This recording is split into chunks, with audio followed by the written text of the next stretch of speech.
श्रीवास्तव आपका एक बार फिर से हार्दिक स्वागत कर रहा हूँ अथर्व एजुकेशन के यूट्यूब चैनल पे। फ्रेंड, लास्ट वीडियो में आपने देखा था, हमने कवर किया था कॉन्स्टिट्यूशन।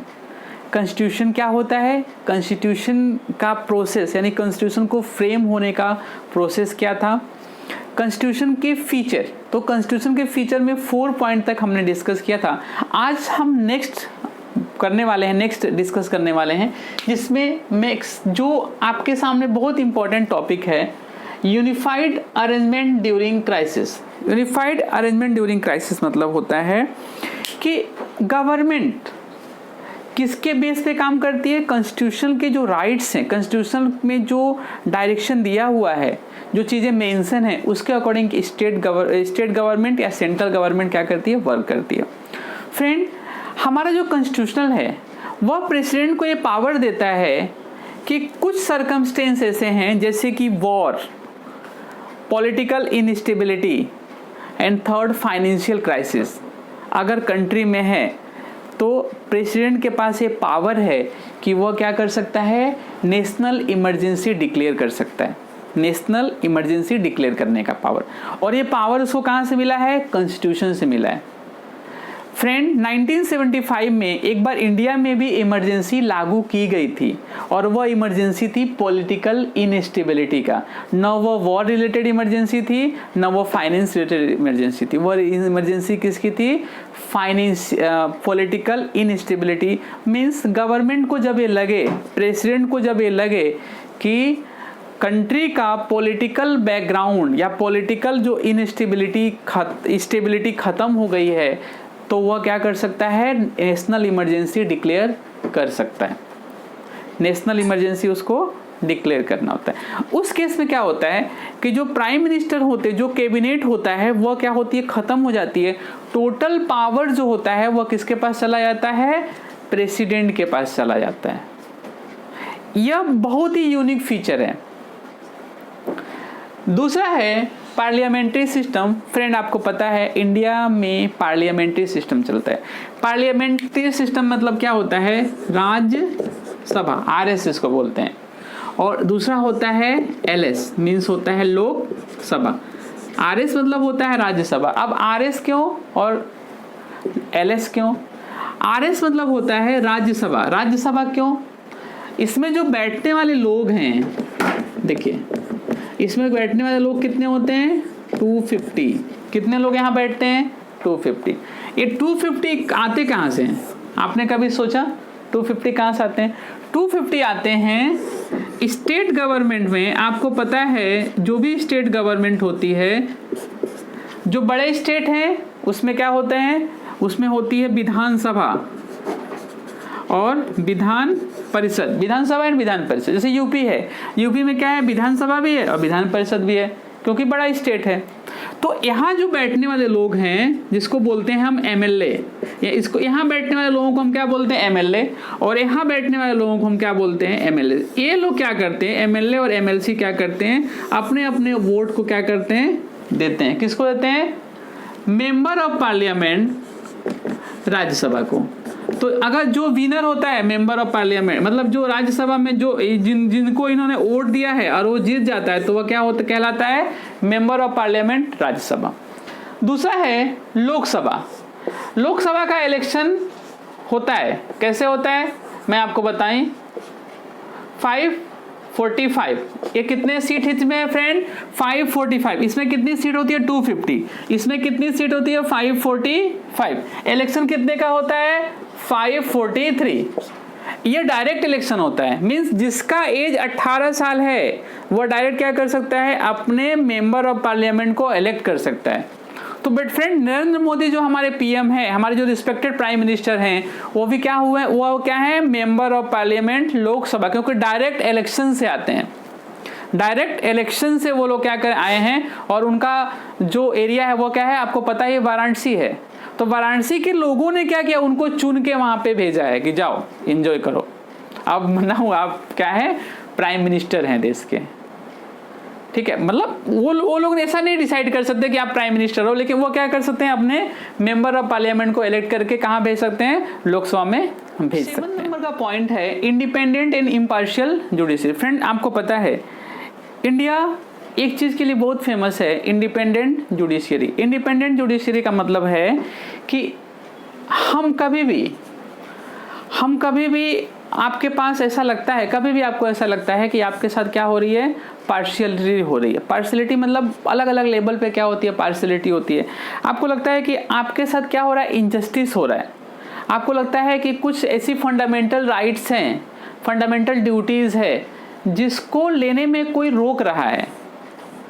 आपको फंडामेंटल राइट्स एंड ड्यूटीज़ आगे वाला जो वीडियो है उसमें मैं एक्सप्लेन करूंगा, लेकिन आज के लिए आप इतना समझिए कि आपके कोई भी जो फंडामेंटल राइट है, जैसे right to equality, right to religion, right to education, right to freedom of religion, ये सभी चीज़ें क्या होती है, फंडामेंटल राइट होती है।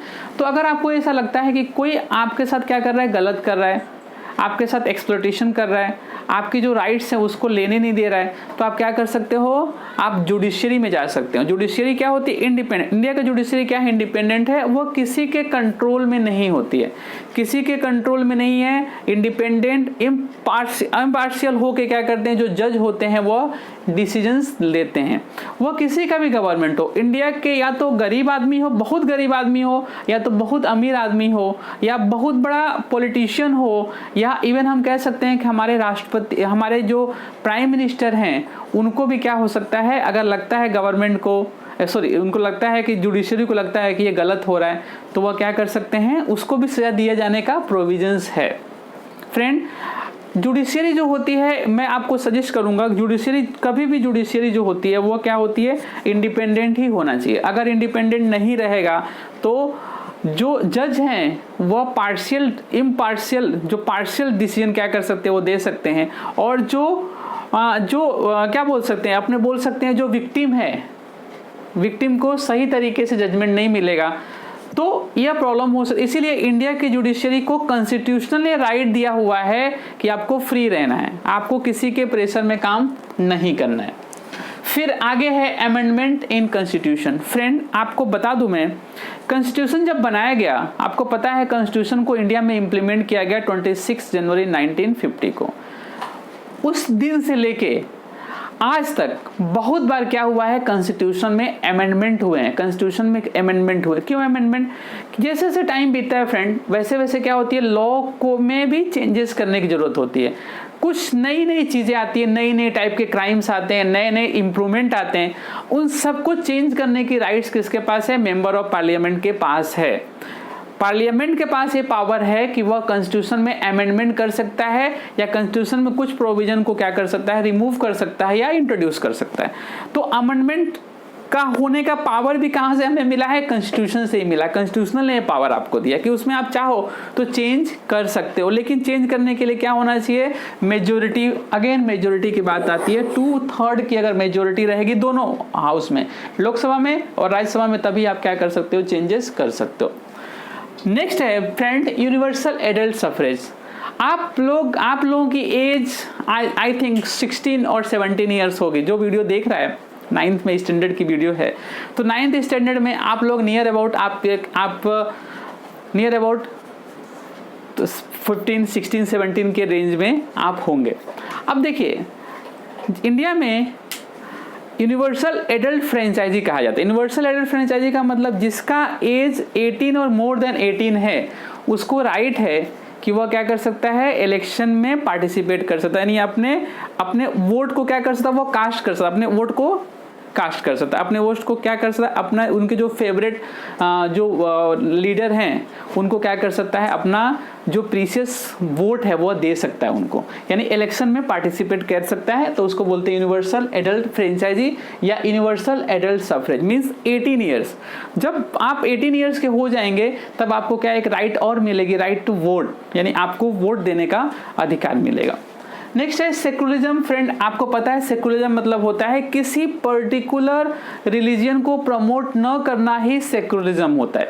किसी पर्टिकुलर रिलीजन को प्रमोट नहीं, जैसे इंडिया है, इंडिया सबके लिए सेम है, हिंदू, मुस्लिम, सिख, ईसाई, ऑल आर इक्वल। हम ये नहीं कह सकते कि नहीं हिंदुस्तान है या इंडिया है तो ओनली हिंदूज कैन लिव, नहीं, ऐसा बिल्कुल नहीं है। जितना अधिकार हिंदूज का है वैसा ही मुस्लिम का है, सिख है, ईसाई का है, बौद्ध का है, जैन का है, जो भी रिलीजन है उनको क्या करना होता है, उनको रहने का अधिकार है, उनको अपने रिलीजन को मानने का अधिकार है, और ये सभी राइट्स क्या होता है, कॉन्स्टिट्यूशन देता है। किसी कोई भी हमारा जो कॉन्स्टिट्यूशन है किसी पर्टिकुलर रिलीजन को प्रमोट नहीं करेगा।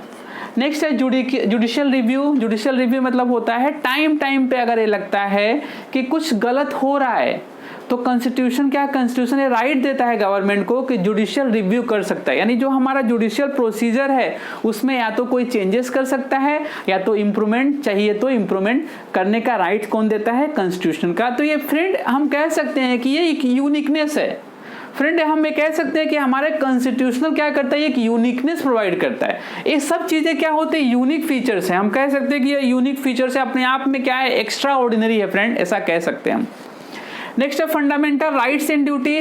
फ्रेंड फंडामेंट जैसे ही हम बोर्न होते हैं ना तो हम रोना शुरू करते हैं फ्रेंड, चिल्लाना शुरू करते हैं, या तो अपने आप रोना शुरू कर देते हैं या डॉक्टर मार के आपको क्या करता है, रुलाता है। जैसे आप रोना शुरू करते हो ना, जैसे आपने बॉर्न हुए वैसे आपके पास बहुत सारे फंडामेंटल राइट्स एंड ड्यूटीज मिल जाती हैं। राइट्स में राइट टू लिव, सबसे पहले तो राइट्स आपकी यही मिलती है, right to live, right to freedom, right of religion, right of educational and cultural rights. ये सभी राइट्स क्या होते हैं, आपको मिल जाती हैं। अब इसके बारे में पूरा चैप्टर है, नेक्स्ट जो वीडियो हमारा होगा उसमें पूरा डिटेल में मैं एक्सप्लेन करने की कोशिश करूंगा। तो कुछ राइट्स जब मिलती है, यानी बेसिक राइट्स जो होती है, रोटी कपड़ा मकान, मैं कह सकता हूं कि रोटी का राइट टू फूड, गवर्नमेंट ने राइट टू फूड भी लाया है कि आपको खाने का अधिकार है। राइट टू एजुकेशन, आप एजुकेशन ले रहे हैं वह आपकी राइट्स है, और वह राइट कौन पूरा करेगा, गवर्नमेंट विल प्रोवाइड। ठीक है। Directive principle of state policy. State policy मतलब होता है गवर्नमेंट क्या करता है, जो सेंट्रल गवर्नमेंट है, आपको पता है फ्रेंड हमारा जो गवर्नमेंट का फॉर्मेट है वह क्या है, फेडरल स्ट्रक्चर। हम लोग फेडरल स्ट्रक्चर में डील करते हैं। मींस पहले वीडियो में मैंने दिखाया था कुछ राइट्स ऐसे हैं, कुछ वर्क ऐसे होते हैं जो यूनियन लिस्ट के पास होते हैं, यूनियन लिस्ट में होता है। यूनियन लिस्ट मतलब कि सेंट्रल गवर्नमेंट ही उसको लुक आफ्टर करती है। कुछ वर्क ऐसे होते हैं जो स्टेट गवर्नमेंट क्या करती है, लुक आफ्टर करती है। लेकिन सेंट्रल गवर्नमेंट के पास ये पावर है, यूनियन गवर्नमेंट के पास पावर है कि वो डायरेक्शन प्रोवाइड कर सकती है, सजेशन प्रोवाइड कर सकती है किसको, स्टेट को, कि आपको इस तरीके से क्या करना है। और कुछ चीजें ऐसी होती है जिनको इन्फोर्स करने की रिस्पॉन्सिबिलिटी क्या होती है, सेंट्रल गवर्नमेंट की होती है। जैसे कि कुछ बहुत सारे बिल्स ऐसे होते हैं कि सेंट्रल गवर्नमेंट वाले बोलते नहीं, वी आर नॉट फॉलोइंग, हम इसको फॉलो नहीं करेंगे। तो क्या ऐसा बोल सकते हैं, ऐसा बिल्कुल बोल नहीं सकते हैं। अगर सेंट्रल गवर्नमेंट ने रूल बनाया है, अगर पार्लियामेंट ने रूल बनाया है, कॉन्स्टिट्यूशन ने रूल बनाया है, तो यू हैव टू फॉलो।